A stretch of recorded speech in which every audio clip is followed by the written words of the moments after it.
Okay, to our next story. You know, after a near dogfight over the question of a national minimum wage for federal and state workers, more governors appear to have bitten the bug and yielded to the 70,000 minimum wage bracket. A number of them have agreed to raise the bar beyond 70,000 naira. We can tell you that Governor Siminalayi Fubara of Rivers State has approved a budget of 85,000 naira a month for civil servants in the state.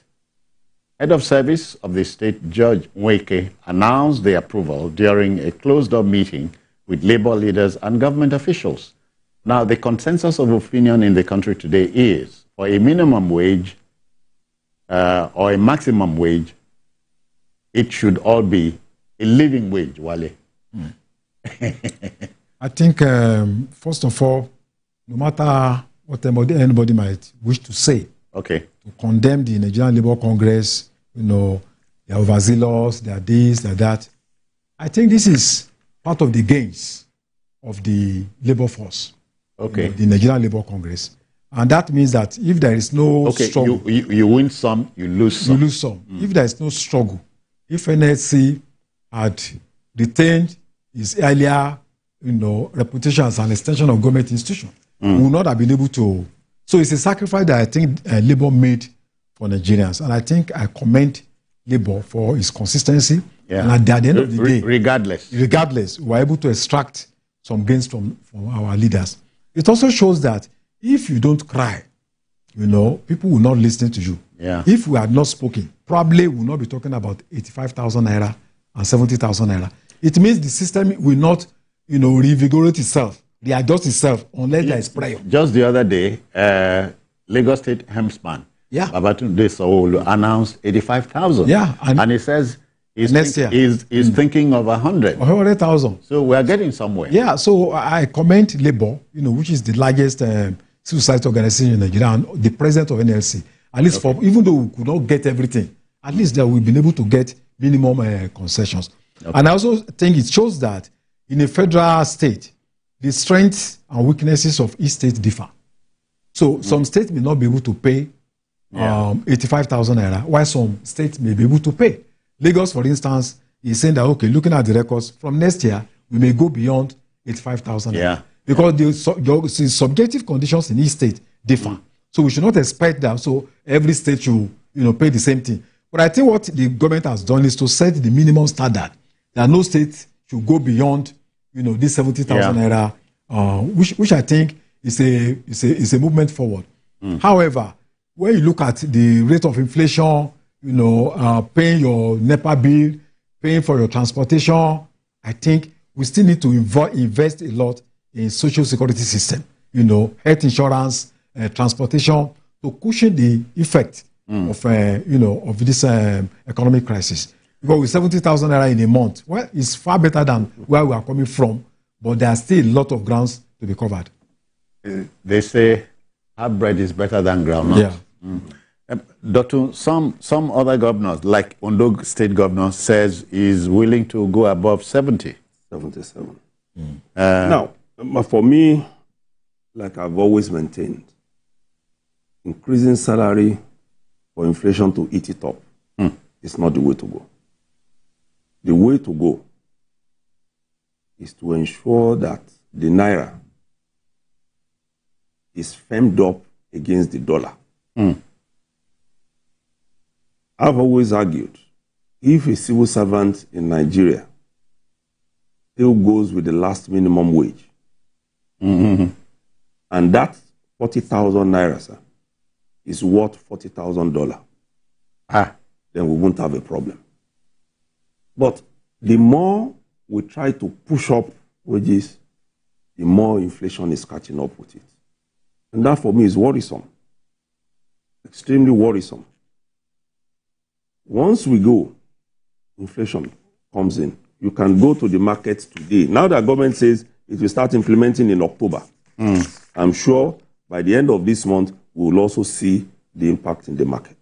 All right. It's not justifiable for marketers to increase. But don't forget, sir, that it's one economy. As the landlord is hearing that his civil servant is collecting more money. So is he looking for a way to add more? So is it, everybody is looking for a way to earn more, and it keeps going up and up. But I'm not saying that's not a justification for increasing salaries, but just a point to note. Yeah. Number two for me is the fact that Rivers and Lagos, they've shown the way to go. All right. There are some states, including Abuja, that will be treated specially in this issue of wage. I listed some to be Rivers, Lagos, Delta, Kaduna, and FCT. The living conditions there are far higher than what you have in other states. You can't compare house rent in a place like Lagos with what you are going to get even in nearby or your state. You can't.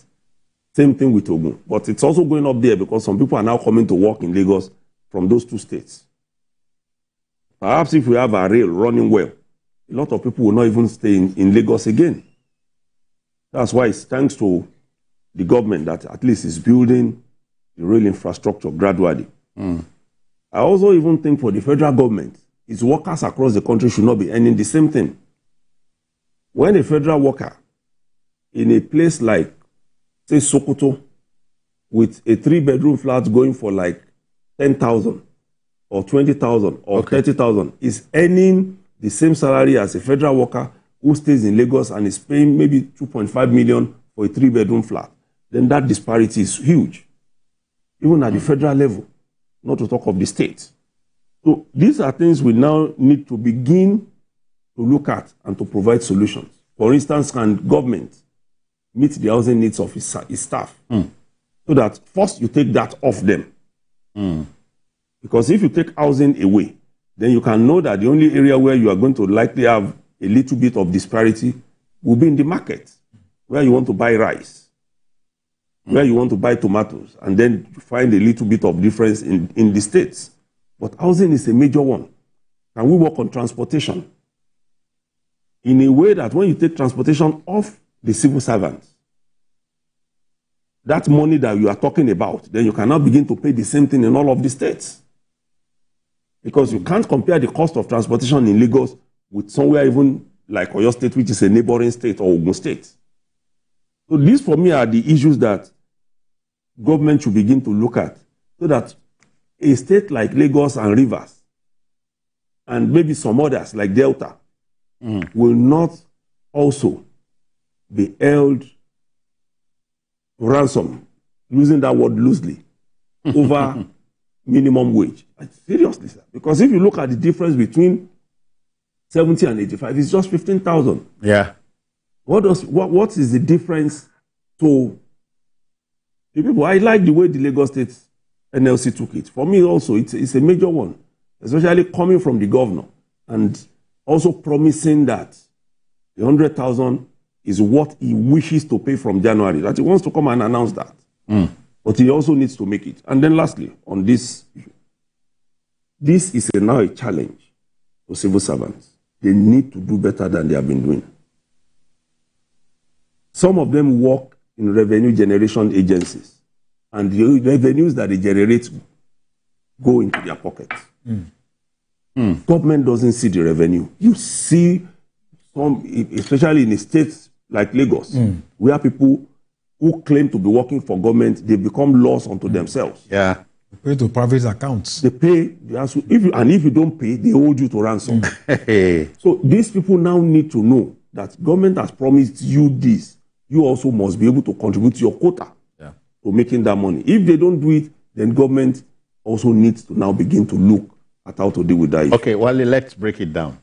Out of 30 states, only 6 state governors, as we sit here, are ready to improve on the 70,000 naira minimum wage.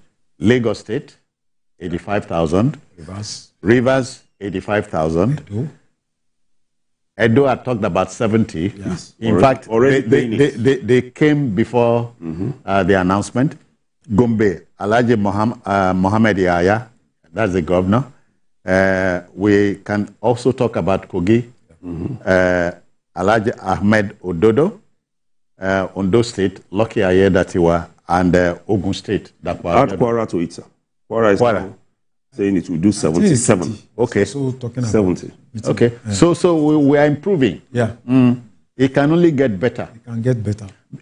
Because the general impression, the general news is that after subsidy on the premium motor spirit was removed, states were earning more. They are earning from more. the Federation They are Post. earning more. Yeah. But like I pointed out earlier, the more that they are earning is already being sucked.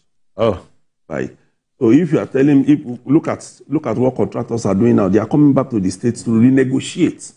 Okay. Some.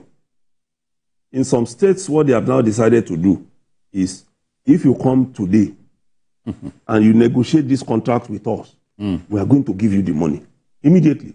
All right. So if you now fail to go and buy what you are going to use, and you come back in 3 months to say inflation has come, then we will force you to finish that work.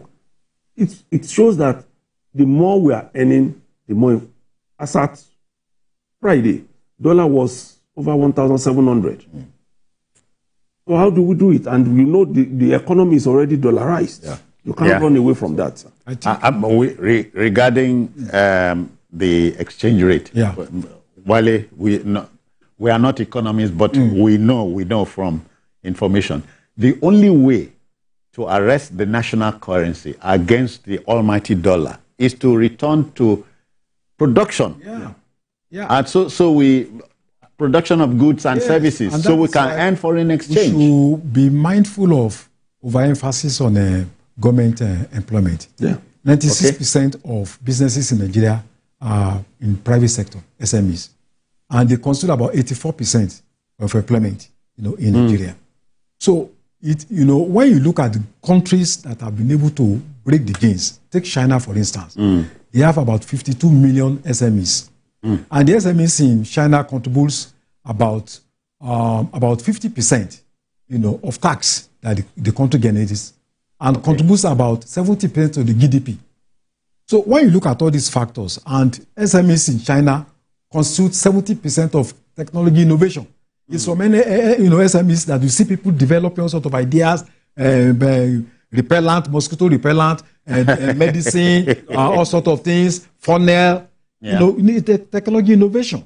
So if you have in Nigeria 96% in SMEs, government is just a small fraction. And that's government business is to they are into services, enabling. Yes, they are into services. They are not into production. Just like we have said, we need to go into production, and that's by investing more in SMEs. Because we were there before. We were there before. We only dropped the ball somewhere. The banks should not just be disclosing trillions of profit every year. They must plug this into production in order to be able to save and stabilize the system.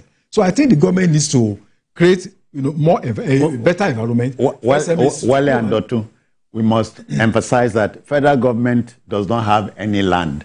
All lands are vested in states. So look at my state, for instance, Akwa Ibom, and today's Cross River used to be the hotbed for producing palm produce years ago.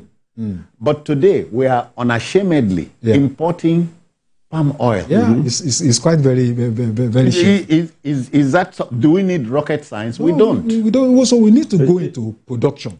Dotun, you know that the second largest deposits of bitumen in the whole world after Venezuela is Nigeria. Can't we tap into it? We have enough resources. And the greatest resource is brain. The brain. If there is no brain, oil, the crude oil we are talking about, just have one substance under the soil, under the ground. Nobody will. So, but we were able to think that how can we convert this to productivity? So, by the way, has anybody here heard of Gary from China? Oh yes, you haven't. Does that make the country? Does that make any sense? It doesn't make sense. So we need to go into production, and it needs a kind of constructive conversation, with the financial sector, so that and even the academic community, the universities, because a lot of inventions need to take place in this environment for us to be able to improve the. I hear a viewer wants to contribute. Caller, are you there? Please welcome. Let's go. Very much. Yeah, how are you? Citizen. I just want to remind you on the governors that you mentioned, you failed to mention Adamawa State and then Borno State governors. No. It's not that. Okay, are you adding them for us? Yes. Yeah. Yes. Thank you. Adamu, thank you. Now we are getting somewhere. Yeah. At least we have about 10, 12 now. Adamu is calling from Niger State, and Niger State. Adamu. I'm delighted. Thank you Thank you very much for the intervention. And Adamawa is one of the. It's not one of the richest states. So for Adamawa can pay. It's a challenge to all the other states. That's it. So, citizens, like you said, we need to begin to challenge our people. Oh yes. And because we can. Contribution I made, we have to go and look at where we are coming from. Every power need not be vested in the federal government. Yeah. Because the moment you do that, it means the man in Osun State can't exploit his bitumen or gold. And then it is just there.